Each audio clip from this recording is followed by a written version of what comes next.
Code का आगे channel में आपका स्वागत है। आज हम गीक्स फॉर गीक्स का problem of the day solve करेंगे। प्रॉब्लम का नाम है डिस्ट्रीब्यूट कैंडीज। तो प्रॉब्लम समझ लेते हैं पहले। तो हम इसमें एक बाइनरी ट्री का रूट दिया है, ठीक है। उसके अंदर n नोड्स हैं और हर नोड के पास कुछ कैंडीज हैं। हर नोड पे कुछ कैंडीज हैं और टोटल नंबर ऑफ कैंडीज भी n है, ठीक है। पूरे ट्री में टोटल कैंडीज n है और टोटल नंबर ऑफ नोड्स भी n है, ठीक है। और हमें बता रखा है कि एक मूव के अंदर हम कोई भी दो एडजेसेंट नोड सेलेक्ट कर सकते हैं। मतलब कोई भी दो एडजेसेंट नोड, मतलब पेरेंट और चाइल्ड, कोई भी दो नोड सेलेक्ट कर सकते हैं और उनके बीच में एक कैंडी का ट्रांसफर हो सकता है एक मूव में, ठीक है। एक मूव में किसी भी दो पेरेंट चाइल्ड का एक पेयर सेलेक्ट कर सकते हैं और उसमें एक कैंडी का ट्रांसफर हो सकता है, ठीक है। वही बता रखा है कि ये ट्रांसफर जो है पेरेंट टू चाइल्ड भी हो सकता है, चाहे तो चाइल्ड टू पेरेंट भी हो सकता है, ठीक है। आइदर डायरेक्शन पॉसिबल है। और हमें रिटर्न करना है ऐसे कितने मिनिमम नंबर ऑफ मूव्स हमें रिटर्न करना है जो परफॉर्म करने के बाद हर नोड के पास एग्जैक्टली एक कैंडी बची हो, ठीक है। हमें वही minimum number of moves return करने हैं। और बता रखा है कि टेस्ट केसेस ऐसे फ्रेम्ड हैं कि ये पॉसिबल है, कुछ नंबर ऑफ मूव्स के बाद हर नोड के पास एग्जैक्टली एक कैंडी हो, ये पॉसिबल है। हर एक टेस्ट केस में ऐसा पॉसिबल है, ठीक है। तो समझते हैं इसको कैसे सॉल्व करेंगे, ठीक है। मान लो हमारे पास ये ग्राफ है, तो हमें पता है कि हर नोड के पास एग्जैक्टली एक कैंडी होना चाहिए, है ना।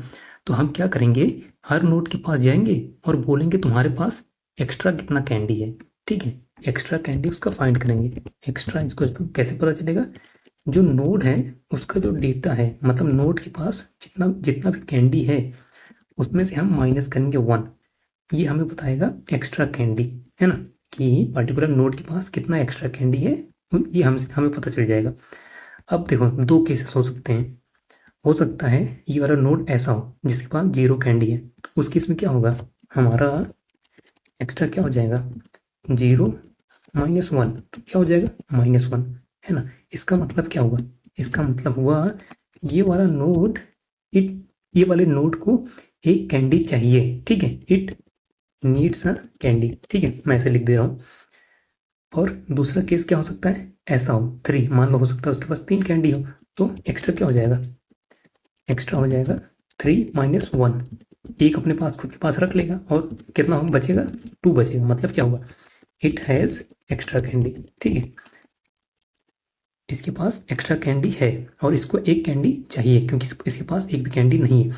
तो हम करना क्या चाहते हैं कि हम देखना चाहते हैं कि जो पर्टिकुलर नोड है कि उसको उसकी तरफ, मतलब कितना कैंडी मूव हो रहा है उसकी तरफ, या फिर उसके यहाँ से, मतलब उसको चाहिए कितना कैंडी या फिर वो कितना कैंडी दे रहा है दूसरों को, वो चीज़ हम देखना चाहते हैं। वही तो हमें ट्रैक करना है, वही तो हमें चाहिए moves, minimum number of move चाहिए। चाहे इसकी तरफ एक कैंडी आए तब भी एक मूव होगा, चाहे इसकी तरफ से एक कैंडी जाए तब भी एक मूव होगा। तो वही हम कर रहे हैं कि -1 आता है, इसका मतलब हुआ इसकी तरफ एक कैंडी आएगा। अगर पॉजिटिव आता है एक्स्ट्रा, मतलब इसकी तरफ से कैंडी जाएंगे, ठीक है। जो भी पॉजिटिव या नेगेटिव होगा उतना कैंडी जाएगा या उतना कैंडी आएगा, ठीक है। अब आगे देखते हैं। इसमें ट्रवर्सल तो करना ही है, ठीक है। अब देखना है कि कौन सा ट्रवर्सल करना है। तो इसमें हम पोस्ट ऑर्डर ट्रवर्सल करेंगे। पोस्ट ऑर्डर ट्रवर्सल क्यों करेंगे, क्योंकि देखो किसी भी नोड के पास, मान लो इस नोड के पास आते हैं, ठीक है। इस नोड को इसको बताना पड़ेगा ना, अपने ऊपर अपने पेरेंट को बताना पड़ेगा कि इसके पास और इसके चाइल्ड के पास कितने एक्स्ट्रा नोड हैं, एक्स्ट्रा कैंडी हैं, या फिर कितने कैंडीज चाहिए, ठीक है। तो उसके लिए इसको पता होने से पहले, इसको पता होने के लिए इसको पता होना चाहिए इसके लेफ्ट ट्री में, मतलब लेफ्ट वाले चाइल्ड को कितना नोड एक्स्ट्रा है उसके पास या फिर कितना नोड उसको चाहिए, उसके राइट वाले को कितना नोड एक्स्ट्रा है उसके पास या फिर कितना नोड उसको चाहिए। तो इसीलिए हम क्या करेंगे, पोस्ट ऑर्डर ट्रवर्सल नहीं। पोस्ट ऑर्डर ट्रवर्सल में क्या होता है, उसके लेफ्ट वाले को पहले ट्रवर्स कर लेते हैं, राइट वाले को ट्रवर्स कर लेते हैं, देन इस नोड को ट्रवर्स करते हैं। वही तो करेंगे कि लेफ्ट से हम देख लेंगे इसके पास कितना नोड एक्स्ट्रा है या फिर कितना नोड इसको चाहिए, उसके राइट में कितना नोड एक्स्ट्रा है या फिर कितना नोड चाहिए, टोटल मिला के फिर ये अपने पेरेंट को बता देगा कि हम सबके पास इतना नोट एक्स्ट्रा है या फिर हम सबको टोटल इतना नोट चाहिए, अपने पेरेंट को बता देगा, ठीक है। तो इसीलिए इसमें पोस्ट ऑर्डर ट्रवर्सल करेंगे, ठीक है। अब आगे देखते हैं। तो मैं इसको छोटा करके इधर रखता हूँ, ठीक है, इधर रख देता हूँ।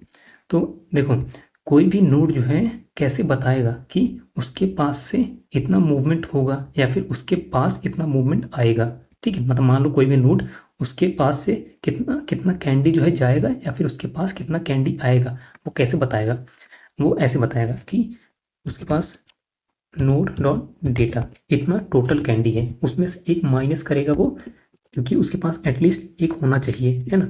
एटलीस्ट नहीं, एक तो होना चाहिए, एग्जैक्टली एक कैंडी होना चाहिए, तो उतना वो माइनस कर देगा। ठीक है, इतना हो जाएगा उसके पास एक्स्ट्रा कैंडी। ठीक है, इतना मतलब मूवमेंट होना ही है, तो उसमें वो अपना लेफ्ट चाइल्ड का ऐड करेगा, अपने राइट चाइल्ड का ऐड करेगा। ठीक है, इतना ये रिटर्न करेगा अपने पेरेंट को। कोई भी नोड अपने पेरेंट को ये चीज़ रिटर्न करेगा कि मेरे पास टोटल इतना डेटा था, इतना कैंडीज थे, लेकिन उसमें से माइनस करेगा ये, क्योंकि एक वो अपने पास खुद के पास रखेगा और उसके लेफ्ट चाइल्ड के पास, मतलब उसके लेफ्ट सेप्टर में इतना मूवमेंट होगा, उसके राइट सेप्टर में इतना मूवमेंट होगा। ठीक है, मतलब कैंडीज का इतना मूवमेंट होगा, तो टोटल जितना मूवमेंट होगा, जितना कैंडीज का मूवमेंट होगा, वो अपने पेरेंट को रिटर्न करेगा। ठीक है, तो मतलब ये चीज़ अपने हर नोड अपने पेरेंट को ये चीज़ रिटर्न करेगा। ठीक है, तो इसको मैं इधर रखता हूँ। तो देखो, मान लो हमारे पास टोटल मूव्स इनिशियली 0 है। ठीक है, तो अब ये मूव्स में ऐड कब होगा कि जैसे मान लो इस वाले सब ट्री की हम बात कर रहे हैं। ठीक है, इस सब ट्री की बात करते हैं। अब ये जो लेफ्ट चाइल्ड है, ये कुछ रिटर्न करेगा अपने इस नोड को, ये राइट वाला कुछ रिटर्न करेगा अपने नोड को, अपने पेरेंट को। ठीक है, यही लेफ्ट और राइट रिटर्न करेंगे, तो यही जो लेफ्ट और राइट जो रिटर्न हो रहे हैं, यही हमारे मूव्स में ऐड होंगे। ठीक है, यही ऐड होंगे, तो क्या होगा, ये मूव्स ऐसा होगा, moves is equals to moves plus absolute value of left. अभी बताऊंगा ये एब्सोल्यूट क्यों कह रहे हैं, एब्सोल्यूट वैल्यू ऑफ राइट। ठीक है, मूव्स ऐसे अपडेट होगा, total moves is equal to total moves plus absolute of left में कितना मूवमेंट होगा, एब्सोल्यूट ऑफ राइट में कितना मूवमेंट हुआ। देखो, हम यहाँ एब्सोल्यूट इसलिए लिख रहे हैं क्योंकि देखो मैंने स्टार्टिंग में बताया था ना कि कैसे पता चलेगा एक्स्ट्रा नोड डेटा -1, तो हो सकता है ये -1 हो, तो मतलब क्या हुआ, इसके पास एक मूवमेंट आएगा, ना कि इसके यहाँ से जाएगा। तो इसीलिए एब्सोल्यूट ले रहे हैं, ताकि ये पॉजिटिव हो जाए कि मतलब इसके पास एक कैंडी आ रहा है। ठीक है, यहाँ पे भी एब्सोल्यूट ले रहे हैं कि मतलब पॉजिटिव है तो एब्सोल्यूट हो जाएगा, तो कोई फर्क नहीं पड़ता। तो इसके लिए हम कर रहे हैं कि नेगेटिव बताएगा कि उसकी तरफ मूवमेंट हो रहा है, इसलिए एब्सोल्यूट ले रहे हैं। ठीक है, तो अच्छे से समझ में आएगा। ठीक है, इसको यहाँ डालता हूँ और इसको हटा देता हूँ, मिटा देता हूँ।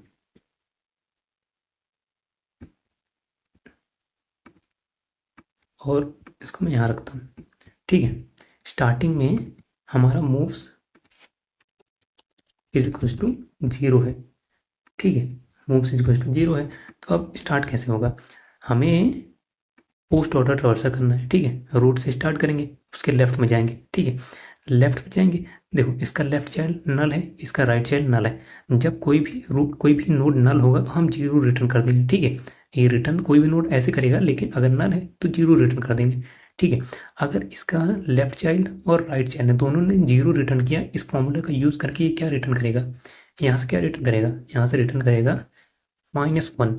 ठीक है, यहाँ से रिटर्न करेगा -1, क्योंकि खुद का 0 है, 0 -1 +0 +0 -1 हो गया। ठीक है, सिंस हम पोस्ट ऑर्डर ट्रांसफर कर रहे हैं, इसके पास आएंगे, लेकिन फिर यहाँ राइट साइड मूव करने लगेंगे, इसका यहाँ पे 0 पे आएंगे, फिर इसके लेफ्ट में जाएंगे, क्योंकि हम पोस्ट ऑर्डर ट्रांसफर कर रहे हैं। ठीक है, देखो इसका लेफ्ट और राइट दोनों 0 है। ठीक है, लेफ्ट और राइट दोनों 0 रिटर्न करेंगे। ठीक है, फिर अब इस फॉर्मूले का यूज़ करके ये क्या रिटर्न करेगा, 3 -1, यहाँ पे मैं लिख भी देता हूँ, देखो 3 -1 और +0 ठीक है, 3 -1 2 हो गया और 0 0, तो मतलब ये यहाँ से क्या रिटर्न करेगा, ये रिटर्न करेगा 2। ठीक है, 2 रिटर्न करेगा, अपने पेरेंट को 2 रिटर्न किया। अब इसके राइट साइड में आते हैं, यहाँ पे 0 है, यहाँ पे 0 है, लेफ्ट और राइट दोनों 0 है। फॉर्मूले का यूज़ करके क्या होगा, 0 -1 जाएगा, यहाँ से क्या रिटर्न करेगा, -1। ठीक है, -1 रिटर्न किया।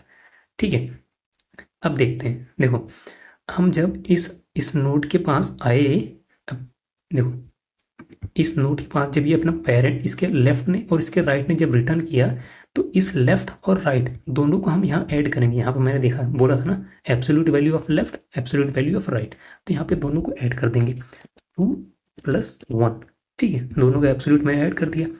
अब देखो, अब इस नोट का कैलकुलेट करो इस फॉर्मूले से कैलकुलेट करो, क्या हो जाएगा। इस नोट का हो जाएगा, इसका खुद के पास कितना है 0, ठीक है, हो जाएगा 0 - 1 प्लस क्या है 2 फिर -1, ठीक है, कितना हो जाएगा, ये हो जाएगा 0, है ना, टोटल इसके पास हो जाएगा 0। ये यहाँ से रिटर्न करेगा 0, ठीक है, इसने यहाँ 0 रिटर्न किया, इसने यहाँ से -1 रिटर्न किया। और मैंने बोला था अब इसके लिए लेफ्ट ये हो गया और ये राइट हो गया, ठीक है, तो अब ये लेफ्ट और ये राइट दोनों ऐड होंगे ना, यहाँ पे एब्सोल्यूट ऐड होगा दोनों का, क्योंकि मूव्स में हम एब्सोल्यूट वैल्यू ऐड करते हैं। तो यहाँ -1 का एब्सोल्यूट क्या हो जाएगा, -1 का एब्सोल्यूट हो जाएगा 1 और 0 0 ही रहेगा, ठीक है, टोटल कितना हो गया 4 हो गया। और अब ये 2 का कितना हो जाएगा, 2 का अगर हम कैलकुलेट करें, 2 का यहीं पर कैलकुलेट कर लेते हैं, 2 -1 प्लस करेगा क्या, प्लस ये 0 राइट वाला चीज और -1, तो इसका कितना हो गया, ये हो गया 0। इसका मतलब हुआ कि यहाँ 2 से कोई मूवमेंट नहीं होगा, इसके पास 1 बच जाएगा एट द एंड, क्योंकि हमने यहाँ 2 - 1 किया, ठीक है, और यही हमारा आंसर है 4। ये वाला एग्जाम्पल मैंने लिया था, ये इसका आंसर है 4, ठीक है। तो चलो अब इसको कोड करते हैं। सबसे पहले अपना मेथड पोस्ट ऑर्डर में बोला था वो क्रिएट करेंगे, पोस्ट ऑर्डर, इसको हम पास कर देंगे क्या, रूट पास कर देंगे। और एक सेकेंड, यहाँ पे हम total moves equals to 0 initialize कर देते हैं, ठीक है। पोस्ट ऑर्डर करने के बाद एट द एंड हम रिटर्न करके मूव्स को, ठीक है, प्राइवेट इंट, ये पोस्ट ऑर्डर क्रिएट कर लेते हैं, पोस्ट ऑर्डर, इसको पास कर देंगे नोड, ठीक है। हमारा बेस कंडीशन क्या है कि अगर node is equal to null है तो रिटर्न करेंगे 0, ठीक है। उसके बाद क्या है, लेफ्ट साइड जाएंगे, क्योंकि पोस्ट ऑर्डर है तो लेफ्ट साइड जाएंगे, post order node dot left, ठीक है। सेम चीज राइट के लिए, post order node dot right, ठीक है। अब हमारे ये लेफ्ट और राइट आ गया, अब इसको मूव्स में ऐड कर देते हैं, ये फॉर्मूला यूज करके, moves plus is equal to math dot absolute of left plus math dot absolute of right, ठीक है। और एट द एंड हर नोड क्या रिटर्न करेगा, हर नोड ये रिटर्न करेगा, node dot data -1 plus left plus right, ठीक है। रन करते हैं, सबमिट करते हैं, सबमिट भी हो गया। तो वीडियो को देखने के लिए आपको बहुत बहुत धन्यवाद और चैनल को सब्सक्राइब जरूर कर लें। Thank you so much.